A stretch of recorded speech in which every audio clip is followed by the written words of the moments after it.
Muy buenas noches. El día de hoy, conforme a lo prometido, tenemos la dicha, el honor de tener dentro de nuestro foro al profesor Julián Valero Torrijos. El profesor Valero Torrijos es catedrático en Derecho Administrativo de la Facultad de Derecho de Murcia, de la Universidad de Murcia, en España.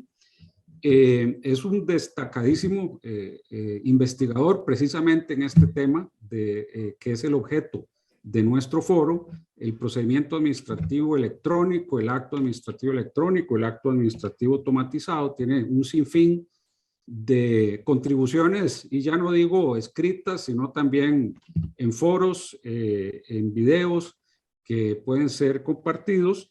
Él coordina el grupo IDERTEC, Grupo de Investigación, Innovación, Derecho y Tecnología, que pueden buscar en internet, que es también de la Universidad de Murcia, Facultad de Derecho, y por eso es que pensamos que sin duda era la persona más indicada para que hoy nos expusiera con relación a cuál ha sido la evolución normativa, el estado de la cuestión al día de hoy en el campo del procedimiento electrónico, el acto administrativo electrónico y el acto administrativo automatizado, y todo lo que alrededor de esto pues existe. Así que muchísimas gracias al profesor Valero Torrijos por haber aceptado la participación en este foro, y pues la audiencia es toda suya. De nuevo, muchas gracias por toda su amable colaboración. Es un placer. Gracias a vosotros por haber pensado en mí para impartir esta charla, que voy a intentar que sea lo suficientemente ejemplificativa, ¿no?, de cuál ha sido la evolución del marco normativo que hemos vivido en España en estos últimos años y cuál es la realidad actual, por si puede ser de utilidad. Será un placer colaborar. Bien, fundamentalmente voy a tratar de explicar hasta qué punto ha evolucionado la regulación en España del uso de medios electrónicos en el sector público, en la administración pública, más allá de utilizar conceptos como administración electrónica, administración digital o ahora, más recientemente, transformación digital. Voy a intentar, por tanto, alejarme de lo que son planteamientos doctrinales, teóricos, conceptuales, para, como digo, intentar dar una aproximación desde el punto de vista práctico. Y voy a hablar de muchas cosas, de derechos, de plataformas, de transparencia, de innovación, de la gestión documental, de la identificación, o incluso pues, haré una referencia a órganos colegiados. En definitiva, todo lo que en torno a la regulación del procedimiento administrativo y el régimen jurídico del sector público pues se ha evolucionado en relación con el uso de la tecnología desde el punto de vista de su regulación. La primera idea que me gustaría transmitir es que no ha habido un planteamiento de planificación, sino que se ha ido evolucionando a modo de sucesivas oleadas, de manera que conforme evolucionaba la tecnología, las posibilidades que ofrecía en relación con su aplicación en el ámbito de la administración pública, el marco normativo se ha ido adaptando. Y esto lo estamos viendo recientemente con las últimas novedades, como luego explicaré, en relación con el contexto de la Unión Europea. Muy bien, la idea principal es que hemos pasado de un planteamiento inicial de donde lo que fundamentalmente se trataba era de trasladar el papel al soporte electrónico a una nueva realidad con su correspondiente marco normativo, donde ya se empieza a hablar de nuevos conceptos como el gobierno abierto, la transformación digital. En definitiva, utilizar la tecnología no solamente para la modernización, sino para intentar implementar un cambio efectivo que tenga consecuencias prácticas, de manera que el sector público, la administración pública, pueda operar en la sociedad digital actual con plena garantía jurídica, igual que lo hacen otros muchos sectores, como puede ser el comercio electrónico o la banca electrónica. Desde el punto de vista cronológico, hemos vivido una primera etapa que podríamos datar desde el año 1992, que se aprueba la Ley 30 de 26 de noviembre de régimen jurídico de las administraciones públicas y del procedimiento administrativo común. Esta ley fue la que vino a sustituir a la Ley de Procedimiento Administrativo de 1958, que, como es sabido, pues tuvo una gran influencia, ¿no?, más allá del Océano Atlántico, y especialmente me consta que así fue en Costa Rica. Pues esta primera etapa, como digo, empieza en ese momento, en el año 92, y la voy a intentar cerrar en el año 2007. ¿Por qué? Porque se produce una importante novedad, que es la aprobación de la primera ley completa, sistemática, que regula esta cuestión en España, la Ley 11/2007. Voy a hacer un brevísimo resumen y para los detalles, para mayor precisión, para quien quiera profundizar, pues me remito a mi trabajo publicado en la revista Internet, Derecho y Política, IDP, en el año 2014, donde, como digo, analizo de manera precisa cuál fue el alcance de estas reformas específicamente hasta el año 2014. Bien, pues entrando en ese breve resumen, podríamos destacar tres momentos. Un primer momento, cuando se aprueba esta ley del año 92, donde fundamentalmente lo que hace el legislador es reconocer legalmente la posibilidad de que la administración use medios electrónicos, informáticos, telemáticos para el desarrollo de su actividad. De manera que por primera vez aparece en la regulación general del procedimiento administrativo una definición del documento electrónico. Y se establecen otra serie de garantías, como por ejemplo la necesidad de aprobación del uso de aplicaciones para el ejercicio de potestades administrativas. Paralelamente también va apareciendo una regulación específicamente tecnológica, más allá de la del procedimiento administrativo, que consiste fundamentalmente en, por ejemplo, el reconocimiento del uso de la firma electrónica. Hay una ley del año 93, o la ley del año 92 también, de protección de datos de carácter personal, que luego tuvo una reforma en el año 1999 para adaptarse a la regulación de una directiva de mediados de los años 90 que aprueba la Unión Europea. De manera que en esta primera etapa de lo que se trata es de reconocer la posibilidad de usar la tecnología, de definir qué es un documento electrónico y de articular los medios necesarios para que las garantías propias de la actuación administrativa tengan también su correlato en el contexto digital.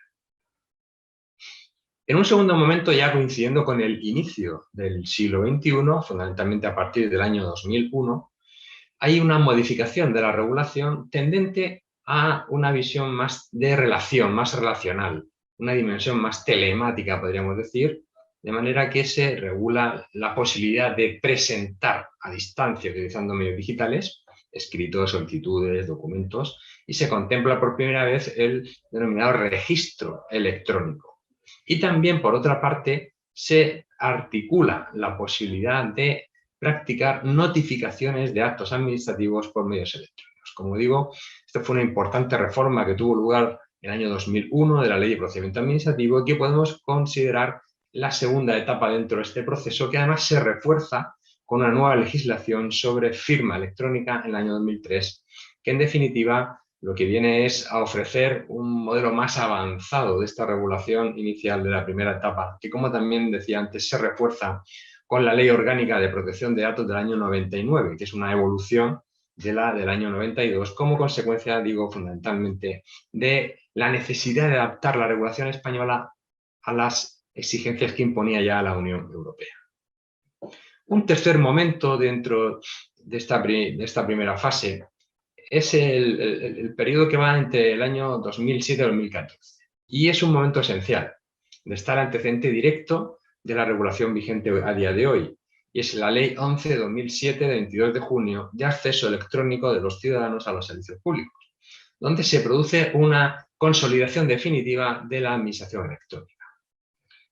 Tengamos en cuenta que hablamos de una ley de hace 14, 15 años, ¿no? Esta ley, si por algo se caracteriza, es por el reconocimiento expreso de una serie de derechos a favor de los particulares. Y también se establece una serie de principios generales que se intenta que sean los que vertebren, los que iluminen la práctica administrativa a la hora de apostar por el uso de la tecnología. Desgraciadamente, estos derechos y estos principios desaparecieron con la ley de 2015, a la que luego me referiré, y han vuelto a aparecer ahora recientemente más adelante con un Real Decreto que en el año 2021 se ha aprobado por parte del Gobierno del Estado. Este modelo legal del año 2007, como digo, fue un cambio determinante, ¿no?, de la apuesta definitiva por el uso de medios electrónicos en la administración española, pero sin embargo no terminó de consolidarse. ¿Por qué? Pues fundamentalmente por una razón práctica, y es que condicionaba la exigibilidad de los derechos y por tanto de las obligaciones de la administración a la efectiva disponibilidad presupuestaria por parte de las entidades del sector público. De manera que muchas administraciones lo que hicieron fue ampararse en esta falta de exigibilidad legal de los derechos para no apostar por el uso de medios electrónicos. Este fue una de las, como digo, de las razones por las cuales pues, esta ley acabó quedándose, como decimos aquí en España, en agua de borraja, ¿no? A medio camino entre lo que decía la norma y lo que sucedió efectivamente en la práctica. Este planteamiento, como luego explicaré, pues, ha intentado ser superado por la reforma de 2015.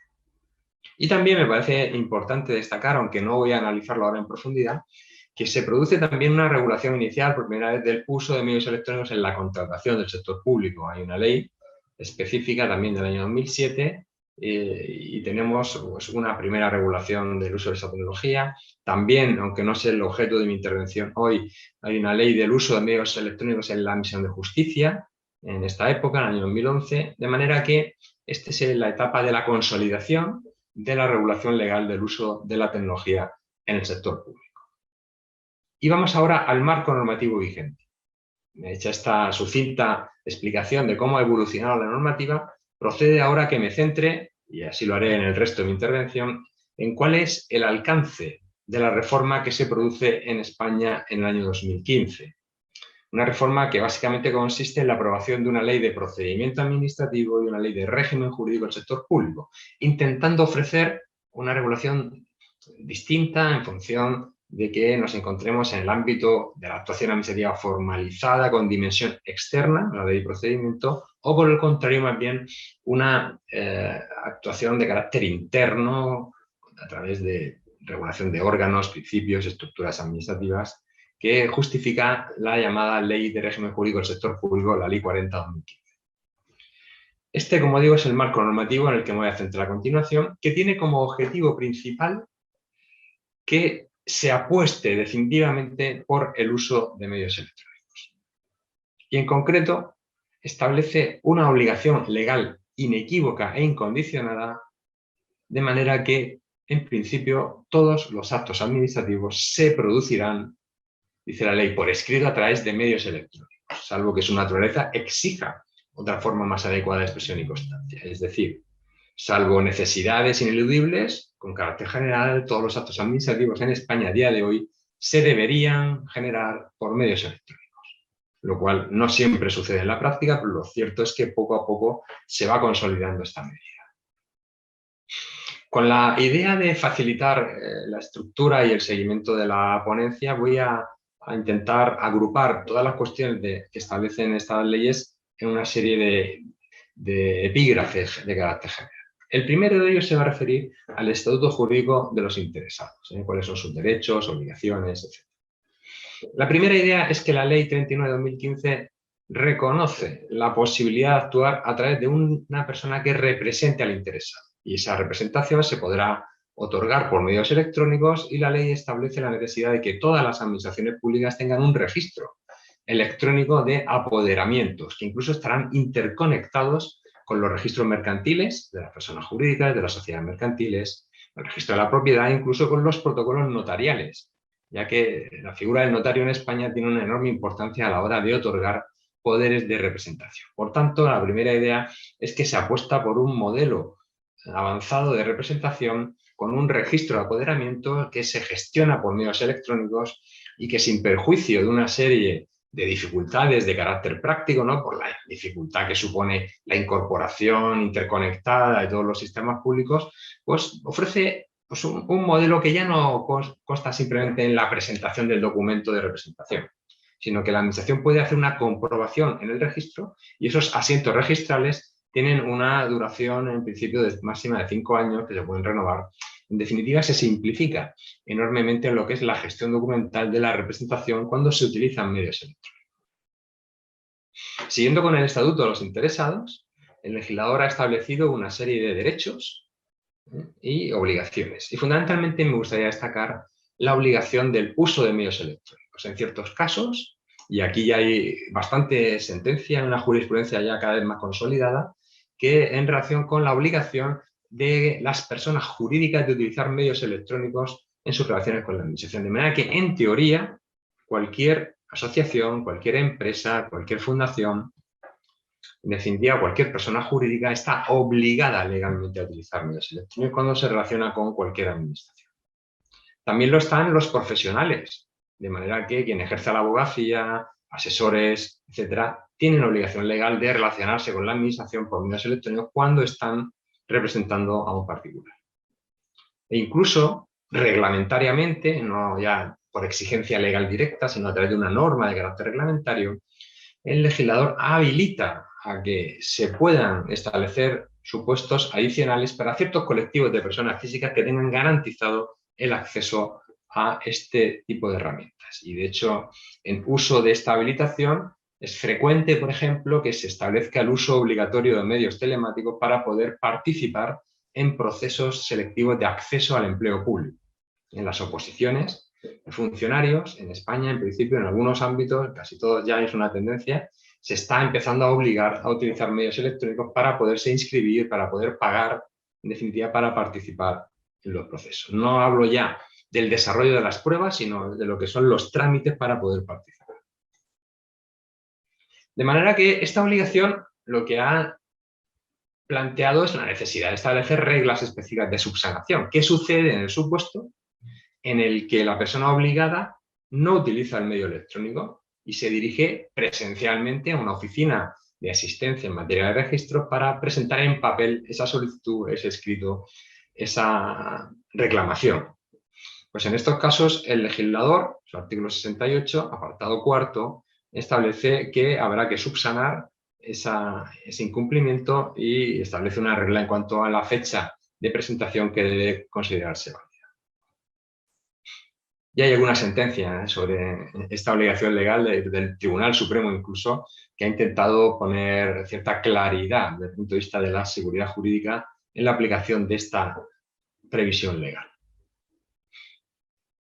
Como decía, también se reconocen una serie de derechos y obligaciones, entre los cuales destaca sobre todo el derecho a no aportar documentos que ya obren en poder de las administraciones públicas, de manera que pues, no se nos exija acreditar prácticamente todo. Y si ese documento ya está ya en poder de la administración pública, de cualquier administración pública, o ha sido generada por ella, se tiene el derecho a no presentarlo.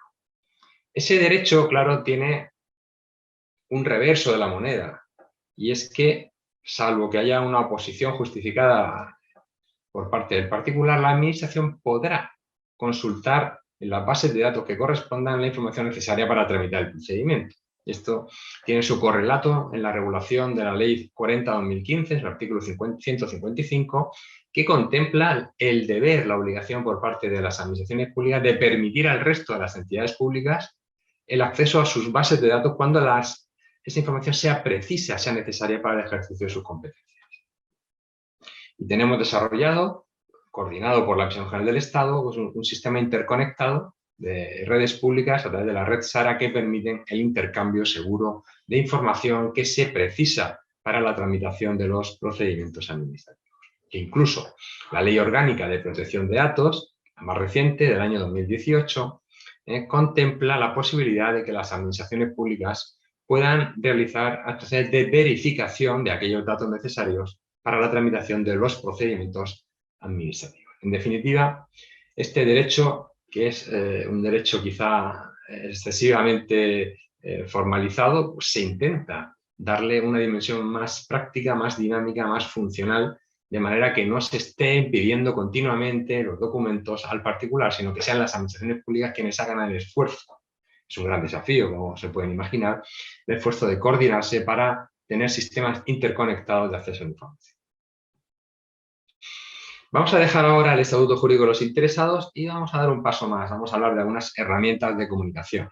La ley regula los registros electrónicos y dice que todas las administraciones públicas tendrán un registro electrónico, aunque se pueden utilizar también los registros de otras administraciones, un sistema interconectado de registros, e incluso cuando una persona no obligada, por ejemplo una persona física, va a un registro presencialmente a presentar un documento, una solicitud, un soporte papel, La ley establece la obligación legal de proceder de manera inmediata a la digitalización del documento por parte del empleado público que atienda esa misión.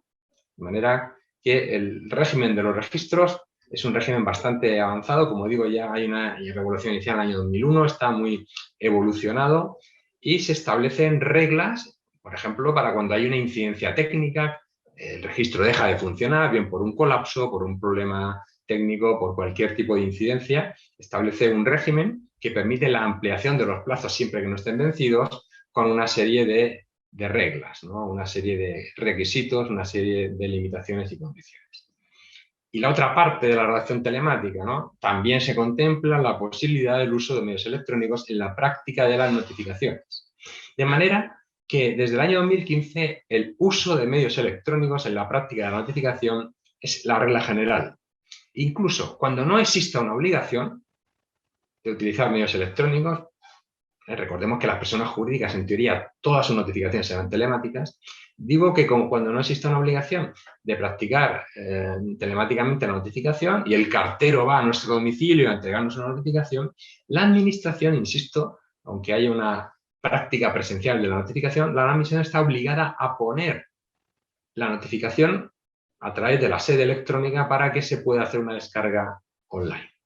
De manera que hay una apuesta clara y decidida por parte del legislador.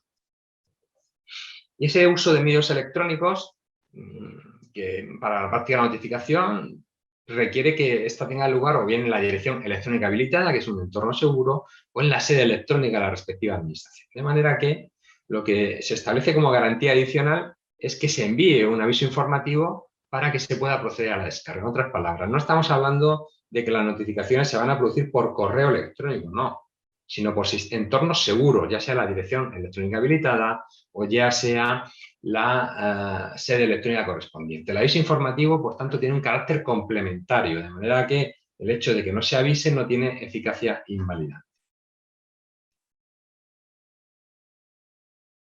Vamos a pasar a una tercera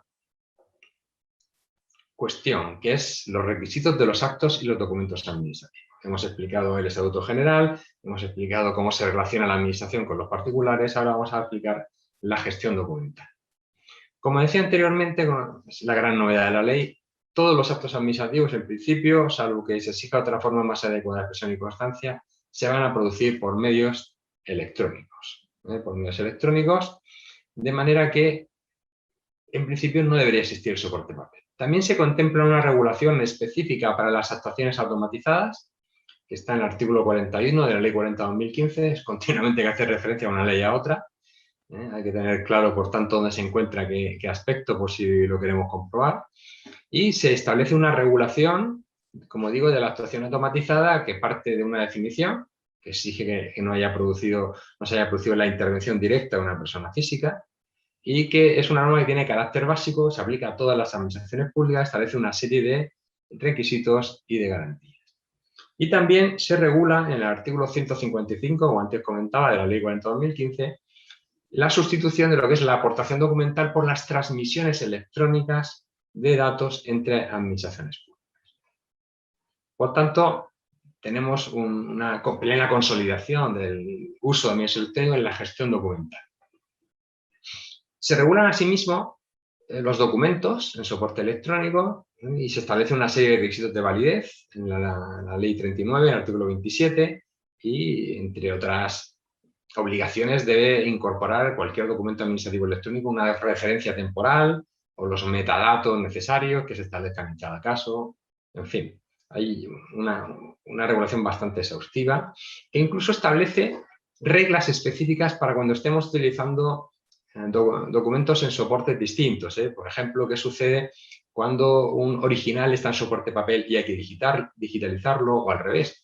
Cuando un documento es originalmente electrónico y hay que imprimirlo, ¿no? Pues que la ley establece una serie de reglas respecto de las equivalencias, cómo se genera una copia auténtica, que el papel que tienen los funcionarios habilitados para generar este tipo de documentos, en definitiva, una regulación más exhaustiva de la que había anteriormente, que incluso se complementa desde el punto de vista de la conservación de los documentos con la obligación legal de que toda administración pública tenga un archivo electrónico único, un sistema integrado de archivo de los documentos administrativos referidos a procedimientos ya finalizados, de manera que cualquier documento en principio debería ser fácilmente localizable.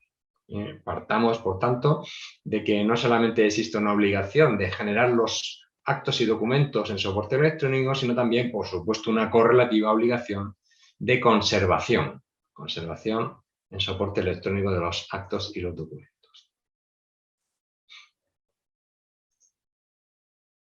También se incorpora en la ley una definición legal de qué es el expediente administrativo electrónico, con una serie de requisitos, con una serie de garantías que en definitiva tienden a proyectar en el contexto digital lo que es el concepto de expediente administrativo.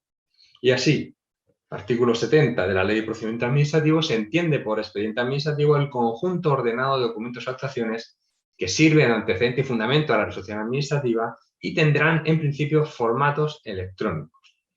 De manera que, como decía, deben contar con un índice numerado de todos los documentos, pero, insisto, en soporte electrónico.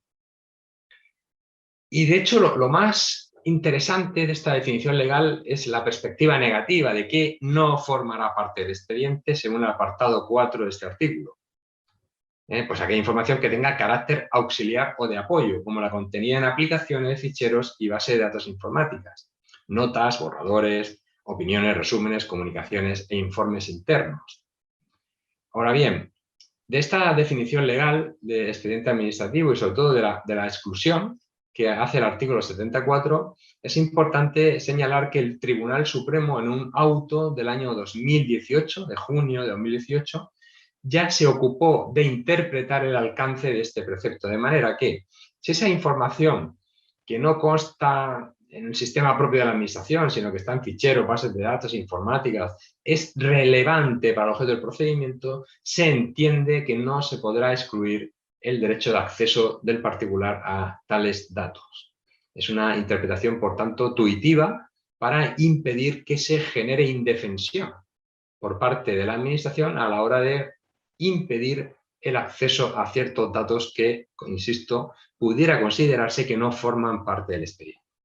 Esto es una interpretación muy importante desde el punto de vista de las garantías, en la medida que las actuaciones de manera automatizada basadas en sistemas de Big Data o inteligencia artificial que lleva a cabo la administración pública, aunque no formen parte formalmente de un expediente, pues se puede considerar que el derecho de acceso, según la interpretación que hace el Tribunal Supremo, pues es una garantía que debe ser en todo caso reconocida.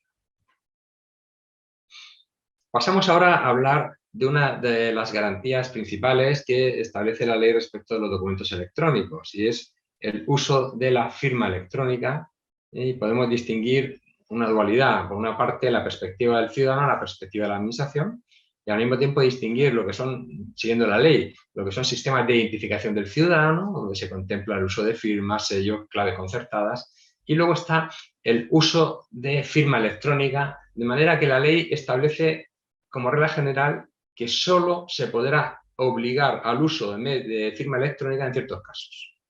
En otras palabras, no toda actuación del particular será necesariamente exigible el uso de firma electrónica. Solo para solicitudes, declaraciones responsables, recursos, desistimientos, renuncias, etc., se podrá exigir el uso de la firma electrónica. Por lo que se refiere a la administración, ha desaparecido la posibilidad de utilizar el documento nacional de identidad de los funcionarios. En cada administración pública lo que tiene que hacer es proporcionar a su empleado un sistema profesional de firma electrónica que no incorpore información personal, como puede ser el número de identificación único que tenemos las personas físicas en España. Y en este sentido, pues aquí cada administración decidirá qué tipo de actuaciones tienen que llevar e incorporar esta firma electrónica. Y se contempla la posibilidad incluso de utilizar sellos electrónicos para las actuaciones automatizadas o para las sedes electrónicas. En definitiva, hay un amplio panorama de posibilidades. No voy a entrar en detalle por razones de tiempo, pero me gustaría destacarlo en este momento. Y en todos estos instrumentos jurídicos tienen que articularse a través de aplicaciones y herramientas informáticas. ¿Qué dice el legislador a este respecto? Pues intenta establecer una regla general que apuesta por la reutilización de las aplicaciones. De manera que cuando una administración ha desarrollado una herramienta para hacer trámites, lo ponga a disposición del resto.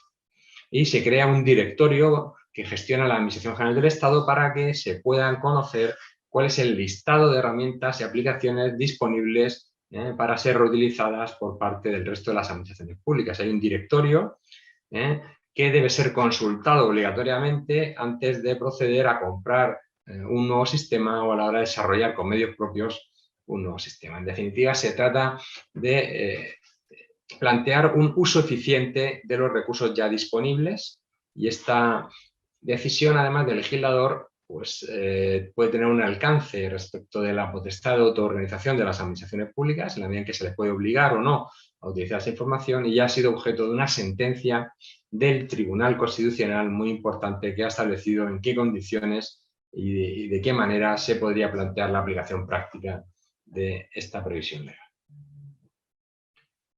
Por tanto, partimos de que es un sistema voluntario, a la utilización, por tanto, no puede obligarse, siempre que se justifique que hay otras herramientas que puedan permitir prestar estos servicios de manera más eficiente. Pues bien, hecha esta exposición muy resumida de la regulación legal de las leyes 39 y 40/2015 de procedimiento administrativo y régimen jurídico del sector público, simplemente me gustaría dejar constancia de una novedad muy reciente, un Real Decreto de febrero de este mismo año que ha aprobado el Consejo de Ministros y que gran parte de sus previsiones tienen carácter básico y se aplican a todas las administraciones públicas. Por tanto, es una norma de carácter reglamentario que ha venido a desarrollar las previsiones legales de las leyes 39 y la ley 40/2015. Y sobre todo, lo más importante, es un decreto muy largo, no puedo aquí ahora explicarlo, lo más importante es que recupera esos principios generales que ya estaban en la ley de 2007 y que habían desaparecido en la regulación de 2015. Y se habla, por ejemplo, de los principios de neutralidad tecnológica a la hora, por ejemplo, de fomentar el uso de estándares abiertos por parte de las administraciones públicas. Se reconoce el principio de accesibilidad a la hora de diseñar, construir, mantener, actualizar los servicios electrónicos, de manera que se garantice la igualdad y la no discriminación. O, esto es muy importante, se contempla el principio de facilidad del uso, de manera que el diseño de los servicios esté centrado en las personas, que es quien realmente lo va a utilizar. Se establece también el principio de interoperabilidad, que es esencial a la hora de garantizar que los datos se compartan con fluidez y con suficiente garantía, el principio de proporcionalidad y, sobre todo, me interesa destacar el principio de personalización y proactividad, de manera que las administraciones públicas, partiendo del conocimiento que adquieren del usuario final del servicio, puedan proporcionar servicios precumplimentados y se anticipen a las necesidades de los usuarios. En definitiva, que no sea necesario exigir la presentación de una solicitud, aunque sea por medios electrónicos, para que el particular pueda resultar beneficiario pues, de alguna ayuda, alguna subvención o cualquier otro tipo de acto favorable que de alguna manera le facilite y simplifique la atención de sus necesidades. Bien, para ir terminando me gustaría, dado que hemos comenzado con el pasado y hemos dedicado gran parte de la ponencia al presente, a hablar del futuro.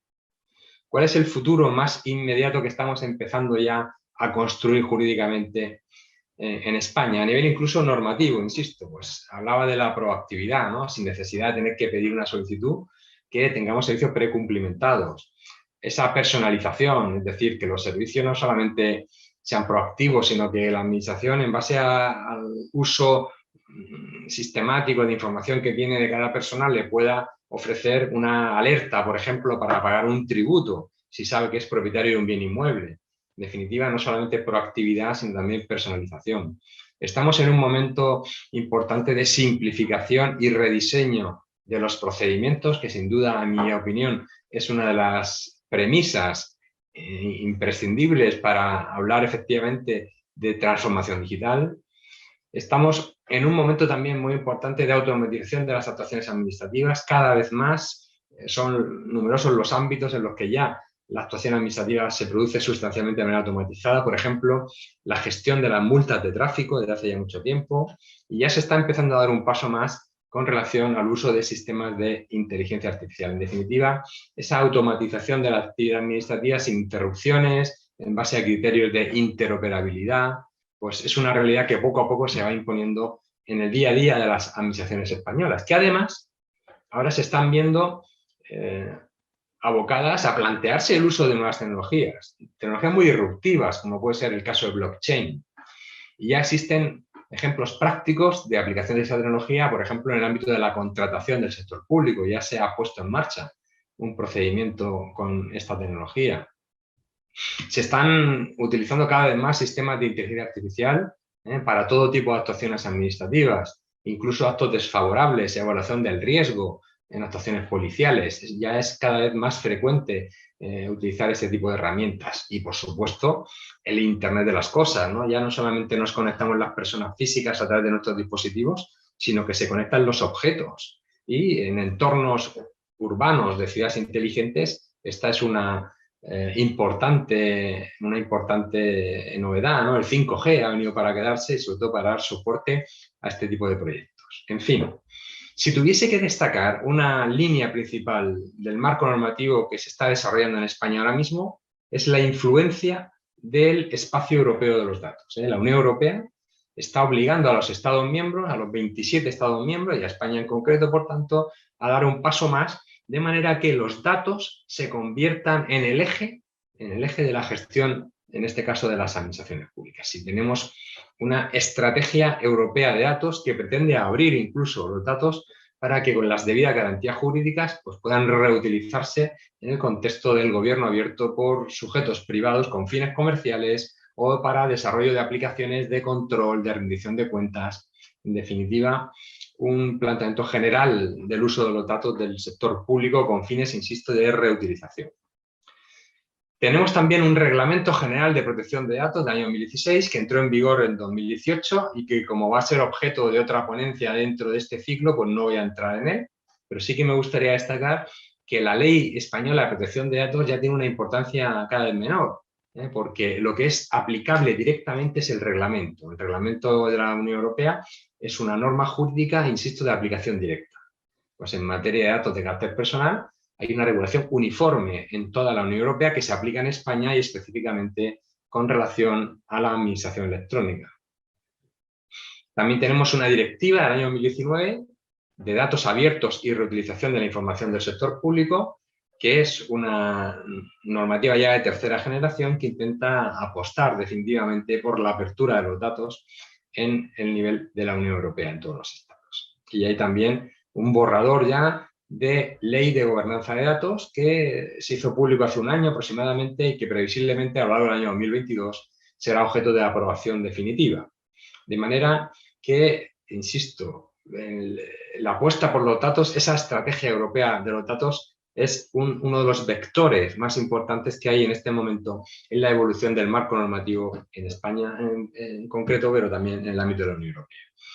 Y en este sentido, hace unos meses, en abril, se hizo público un borrador también de regulación de reglamento de inteligencia artificial. Es una normativa de carácter general que no solamente se va a aplicar a las administraciones públicas y que, por ejemplo, establece prohibiciones del uso de esta tecnología, por ejemplo, en ciertos contextos de identificación de sujetos. En fin, ya en España, recientemente, en el mes de julio, justo antes del verano, se aprobó por el Gobierno del Estado, se hizo pública la Carta de Derechos Digitales, que no tiene carácter normativo, no es una norma jurídica, por lo tanto no es vinculante y tiene una regulación más bien prospectiva de futuro, con importantes novedades, tiene una regulación flexible, sobre todo basada en principios generales, y que contiene importantes previsiones respecto de las administraciones públicas y otras entidades del sector público. Pues bien, podríamos, utilizando el análisis de Carles Ramió, pues preguntarnos, bueno, ¿en qué fase nos encontramos ahora mismo en España, ¿no? en esta apuesta por la tecnología y por la inteligencia artificial? Pues todavía sustancialmente la mayor parte de las entidades públicas están en un proceso de automatización, digitalización, con sistemas de apoyo a la decisión. Pero ya se están empezando a dar pasos en esa segunda fase de automatización cognitiva que está basada en el uso intensivo de datos a través de algoritmos que permiten tomar decisiones y que poco a poco se van, insisto, implantando hasta el punto de que en algún caso ya estamos utilizando sistemas predictivos basados en el machine learning en algunos ámbitos especialmente sensibles, como por ejemplo puede ser la evaluación del riesgo en situaciones de violencia de género para la adopción de medidas cautelares por parte de la policía, órdenes de alejamiento, etc. En fin, esta es de forma muy resumida la fotografía del momento actual, pero también teniendo en cuenta cuál ha sido la evolución pasada y presente del marco normativo aplicable en España. Me gustaría terminar mi intervención trasladándoles una invitación final para visitar esta revista, ERDAL, la European Review of Digital Administration and Law, que hemos puesto en marcha un grupo de profesores de diversas universidades europeas y que tengo el honor de dirigir, juntamente con el catedrático de Derecho Administrativo, el profesor Angelo Orofino, de la Universidad LUM, italiana, que es el codirector de esta revista, y es una nueva publicación de acceso libre, gratuito, donde tratamos de dar respuesta del derecho administrativo a todos los desafíos que plantea la transformación digital del sector público. Termino mi intervención dando las gracias a la organización de estos eventos por haber contado conmigo para impartir esta ponencia y me pongo a su disposición a través del correo electrónico o del perfil de Twitter para cualquier duda, comentario o cuestión que me deseen plantear. Asimismo, ahí tienen un enlace a mi blog, donde pues, hace ya tiempo que vengo intentando dar respuesta a algunas de estas problemáticas que han ido surgiendo y aunque está ahora mismo un poco desatendido, pues tiene bastantes contenidos que quizá puedan resultar de utilidad. Termino, por tanto, mi intervención reiterando mi agradecimiento y la puesta a disposición. Muchas gracias. Muchas gracias al profesor Valero, más bien su colaboración para nosotros es muy valiosa porque de algún modo por la fase en la que se encuentra nuestro ordenamiento jurídico, pues nos anticipa lo que deberíamos estar haciendo a pesar de, y que no estamos haciendo a pesar de que nuestras administraciones se han ido involucrando, empujadas por el tema de la pandemia en los 2 últimos años, a introducir actos electrónicos, notificaciones electrónicas y expedientes electrónicos. Y un poco precisamente quisiera aprovechar su amable intervención y participación en este foro para plantearle algunas ideas o algunos comentarios un poco pensando de ley referenda, es decir, ¿qué debería decir nuestra Ley General de la Administración Pública y ya no solo en el tema de tipo instrumental del procedimiento propiamente dicho, sino también en algunos temas más sustantivos, porque como usted nos planteaba ahí, lo que está empezando a suceder es que las administraciones utilicen mecanismos de inteligencia artificial predictivos para adoptar ciertas decisiones y ahí empieza a introducirse algún tema que podría ser de cuestionamiento a futuro y cuál sería el mecanismo con el que se puede controlar la legalidad de esos actos por parte del juez contencioso administrativo, por ejemplo. ¿Por qué? Porque, bueno, si utilizo mecanismos de inteligencia artificial, ¿cómo puede el tribunal transparentar esa forma en que se motiva el acto? Porque al fin y al cabo será allí donde consta el motivo del acto y aquellas normas que nos dicen, bueno, que el acto deberá existir tal y como fue considerado al momento de adoptarse, esa existencia ya se nos invisibiliza en algún modo, ya no lo podemos ver en el folio 15 del expediente administrativo con un criterio escrito, en fin, ese futuro, ¿cómo lo visualiza usted en ese aspecto? A este respecto es importante advertir que no hay una regulación legal del uso de la inteligencia artificial en España en este momento. Hay un borrador de normativa europea que va a plantear una aproximación al uso de la inteligencia artificial en función del nivel del riesgo. Y según el nivel del riesgo que tenga el uso de la tecnología, va a establecer unas garantías más estrictas que incluso pueden llegar a la prohibición del uso de ciertos casos, como he dicho, para fines de identificación biométrica, en entornos abiertos, etcétera. Esa es la propuesta, es un borrador. O, por el contrario, al establecimiento de ciertas garantías específicas, como pueden ser pues, la calidad de los datos, los sistemas de entrenamiento de datos, la transparencia, efectivamente. Hay que ser capaces de adoptar mecanismos de transparencia adecuados a esta tecnología. Y si en la administración no ya es que no pueda ser capaz de motivar su decisión, sino de explicarla. Esto nos lleva a un concepto distinto, ¿no?, del tradicional de la motivación del acto administrativo. Hay que ir más allá y exigir la plena explicabilidad de la decisión, cómo se ha adoptado la decisión, qué datos han utilizado, cuál ha sido el procedimiento. Y si la administración no es capaz de dar cuenta del uso de esta tecnología, pues nos tendremos que plantear límites en el uso de la misma, ¿no? Porque lo que no puede suceder en un Estado de Derecho es que el órgano judicial no pueda controlar todos los extremos de la decisión administrativa. Aquí ya se están empezando a producir problemas, por ejemplo, con relación al acceso al código fuente de las aplicaciones.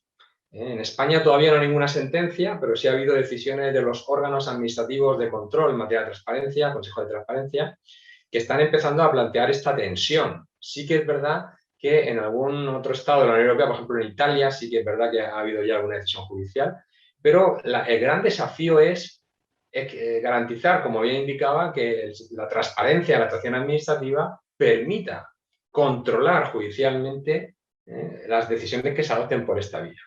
Claro, es muy sencillo decir, no es que es una herramienta simplemente de apoyo a la decisión. Bueno, es que cuando utilizamos esta tecnología, la tentación de que lo que es una simple herramienta de decisión se convierte en la decisión en sí misma está encima de la mesa. Yo creo además que es necesario, así lo plantea en un trabajo que publiqué en el año 2019, que es necesario que la decisión de utilizar sistemas de inteligencia artificial deba venir precedida de un procedimiento adecuado. Un procedimiento donde haya posibilidad de participación, de control, de supervisión, donde se pidan los informes adecuados, donde haya unas garantías idóneas que, en definitiva, también pueda controlar el juez. O sea, no solamente se trata de establecer garantías sobre el resultado de la tecnología, sino respecto del proceso decisional previo a la implantación de la tecnología. Y creo que ahí el procedimiento administrativo debe ser el adecuado.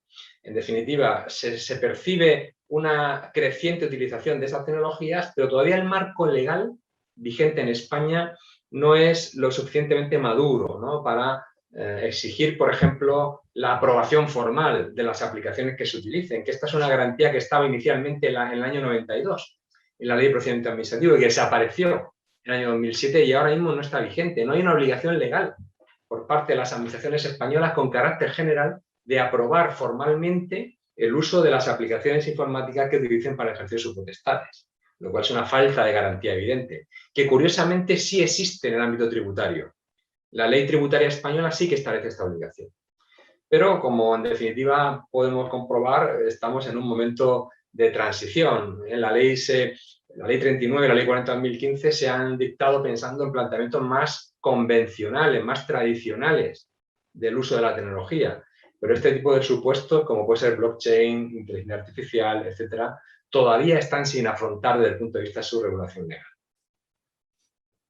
Sí, bueno, efectivamente, pues sí, es un tema que nos va a tomar y, como bien dice usted, influye o tendrá que influir en el contenido mínimo de esos actos administrativos para que plasmen cuál ha sido el mecanismo.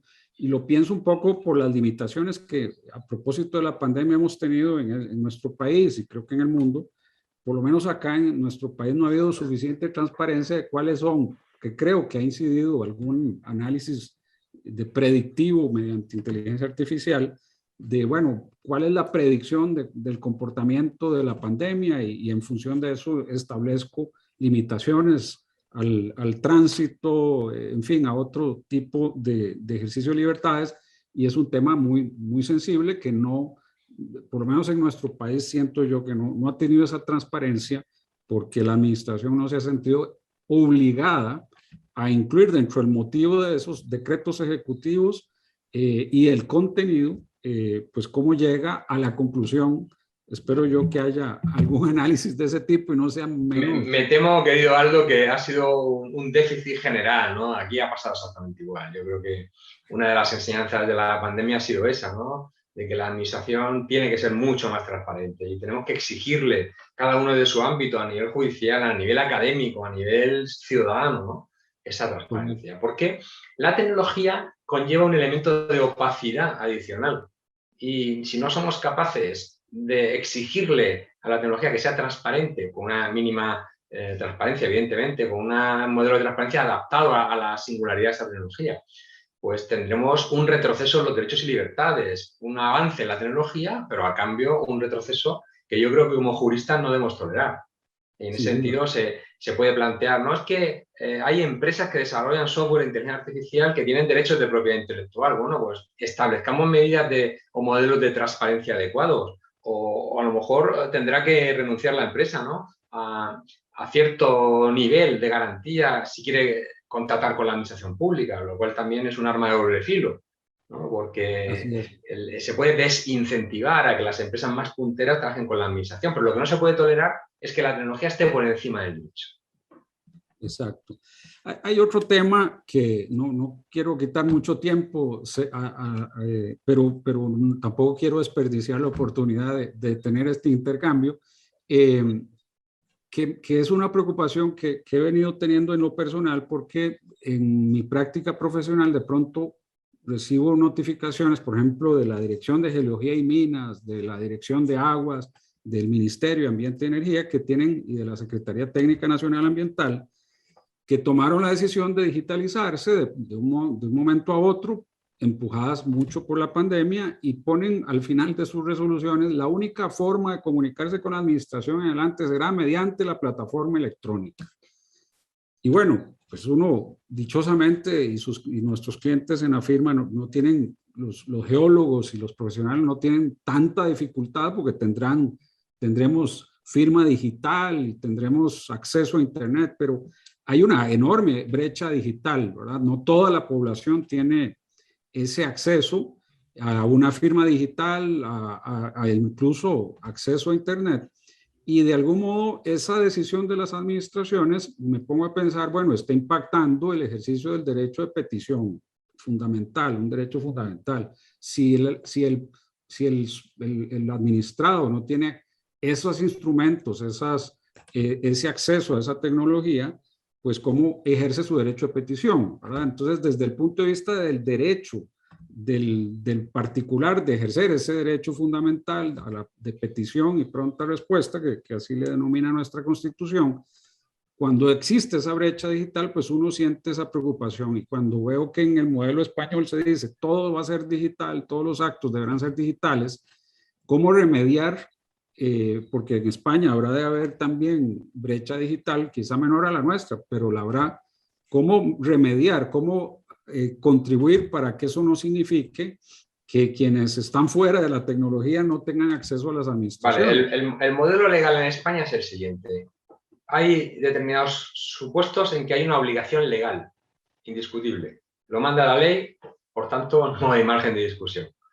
Personas físicas, pero claro, dentro del colectivo de personas físicas hay grandes empresas, hay pequeñas empresas, hay asociaciones sin ánimo de lucro, hay organizaciones no gubernamentales que pueden tener la fórmula de fundación y que a lo mejor no tienen los medios adecuados, pero están obligados legalmente. Lo cual está determinando que exista una creciente participación de los asesores profesionales. El asesor que presta un servicio a las empresas, pues se ocupa también de llevar a cabo este tipo de actuaciones en nombre de la sociedad, ¿no?, o de la asociación. Luego están los profesionales colegiados que tienen la obligación de inscribirse en un colegio profesional, también están obligados legalmente a utilizar estos medios.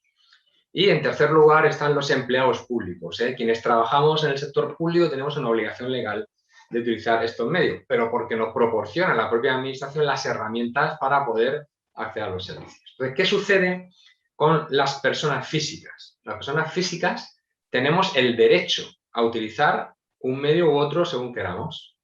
De manera que podemos decidir si desplazarnos presencialmente a la oficina administrativa de toda la vida o utilizar los medios tecnológicos. En este supuesto, es verdad que todo ciudadano en España tiene el derecho a tener un certificado digital para identificarse, para firmar, etcétera, con lo cual ahí esa brecha en principio no debería existir. La brecha será más bien de capacidad de uso del software, que a veces es complicado, de entender cómo hay que hacer la tramitación, incluso en algún caso pues, de acceso, ¿no?, a Internet puede darse el supuesto. Pero en el caso de las personas físicas es un derecho que solo se puede convertir en obligación mediante un reglamento, una norma reglamentaria, siempre que el colectivo de personas físicas al que se refiera tenga garantizados los medios de accesibilidad adecuados para llevar a cabo la tramitación. Ese es el modelo general. Y ha habido una reciente sentencia del Tribunal Supremo que ha venido a decir que, por ejemplo, una orden ministerial no es suficiente para establecer esa obligación, aunque sea una norma reglamentaria, sino que se requiere un acuerdo del Consejo de Ministros, el órgano de gobierno general, por el alcance ad extra que tiene ese reglamento, ¿no? Aquí podríamos utilizar la tradicional distinción entre reglamentos ejecutivos y reglamentos organizativos y reglamentos jurídicos ad extra, ¿no? Este tipo de reglamentos los debería dictar en principio el Consejo de Ministros, el Gobierno, no uno de sus miembros. Y esta es la lógica que se está implementando o se está implantando, mejor dicho, en la práctica a la hora de interpretar esta previsión legal por parte incluso ya de los tribunales. Claro, sí, porque por lo menos acá a mí me deja esa preocupación. Ciertamente, pues los profesionales liberales tenemos más acceso, pero hay una buena porción de la población que aún no lo tiene. Y para finalizar, aunque tengo en la lista muchos más, pero no quiero abusar. Lo dejamos para una segunda edición, ¿no? Así es, así es. Ya en lugar de una ponencia hacemos una conversación. También me parece muy algo apropiado. Más dinámico. Claro, más en este tema, porque pues hay un sinfín de aspectos que vale la pena comentar, pero hay uno último que se toca en el Real Decreto que se comentó reciente, que es el de los principios, y me ponía a pensar que, bueno, también esta evolución toca los principios tradicionales del procedimiento administrativo. Por ejemplo, cuando se habla de interoperabilidad, pues uno antes podía haber hablado de cooperación interadministrativa, ¿verdad? Pero bueno, ahora se manifiesta en interoperabilidad entre las bases de datos de las administraciones. O el tema que me interesa muchísimo de que hace que las administraciones adquieran una actitud proactiva. Es decir, no tendrán sus registros cuando va a vencer el plazo de un permiso, una licencia. Me pongo a pensar y pues sus sistemas harán la alerta para evitarle al particular el que no se dé cuenta de que venció su licencia y puedan tener que clausurar su comercio. Que podría uno relacionarlo con el principio de impulso de oficio, ¿verdad? Que antes o seguiremos mencionando cuando se habla ya de un procedimiento administrativo formal. Pero creo que hay una necesidad, de algún modo, de dar ese ajuste sin abandonar los principios tradicionales, por llamarles de algún modo, e introducir estos otros mecanismos, estos principios de neutralidad, de interoperatividad, porque sí, digamos, se nos quedan cortos los principios tradicionales. Hay una idea muy interesante con respecto a este planteamiento, y es la siguiente. ¿Cómo? Claro, el derecho nunca puede ir delante de la tecnología. La tecnología es mucho más dinámica, más rápida, el ritmo es vertiginoso, ¿no? No podemos, como juristas, seguir todas las novedades tecnológicas. Pero claro, ¿cuál es la fórmula para que el derecho no se quede atrás? Tampoco podemos pretender que no haya ningún tipo de regulación sobre el uso de ciertas tecnologías cuando se están empezando a utilizar en la práctica, como se comentaba anteriormente. Pues ahí afloran los principios. De manera que esas normas jurídicas principiales tienen una mayor capacidad de aplicación en todo tipo de contextos y en todo tipo de supuestos. Evidentemente, a cambio, al no ser normas que obedezcan, ¿no?, a la estructura tradicional de la norma escrita, de supuesto derecho, consecuencia jurídica, etc., hay una mayor dificultad a la hora de aplicar en supuestos concretos esas normas jurídicas. Pero no lo podemos tener todo, ¿no, Aldo? Esto es como cuando uno va a la playa, ¿no?, y coge la arena y se le escapa por entre los dedos. Pues algo así. No podemos renunciar a que no haya ningún tipo de regulación, y la regulación mediante principios yo creo que nos ofrece una alternativa que nos obliga a hacer una gestión del riesgo, a hacer planteamientos más abiertos desde el punto de vista de la seguridad jurídica. Esto es una dificultad, es un reto, pero no queda otra. De la misma manera que yo vengo observando que en las normas europeas, por ejemplo, en materia de protección de datos, se utilizan conceptos jurídicos indeterminados. ¿Cuál es la seguridad adecuada? Pues depende de cada caso. Habrá que remangarse y tomar una decisión en un caso concreto en función de los riesgos, de la tecnología, del tipo de información. Bueno, pues no se puede tener una respuesta definitiva, predeterminada, con una absoluta precisión en la norma jurídica. Y por tanto tenemos que acostumbrarnos como juristas a navegar en este mar de incertidumbres, de riesgos, de dificultades, de desafíos, que yo creo que hacen mucho más apasionante, si cabe, el ejercicio de la profesión o el estudio académico, como en mi caso. Claro, claro, sin duda. Voy a faltar a mi palabra. Dije que era la última, pero se me quedaba otra que creo que es muy importante porque lo hemos venido viendo en la práctica, es el tema del expediente administrativo electrónico. Algo se mencionó en la regulación que hay en la legislación española.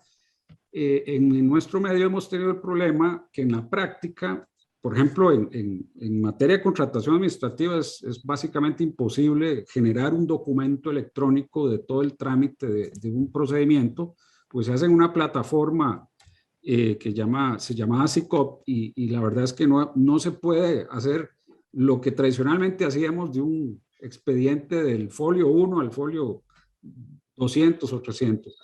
En las administraciones públicas, cuando se solicita por el juez contencioso el expediente, puede venir cualquier cosa, ¿verdad? Pueden venir una colección de archivos PDF desordenada, sin ningún índice.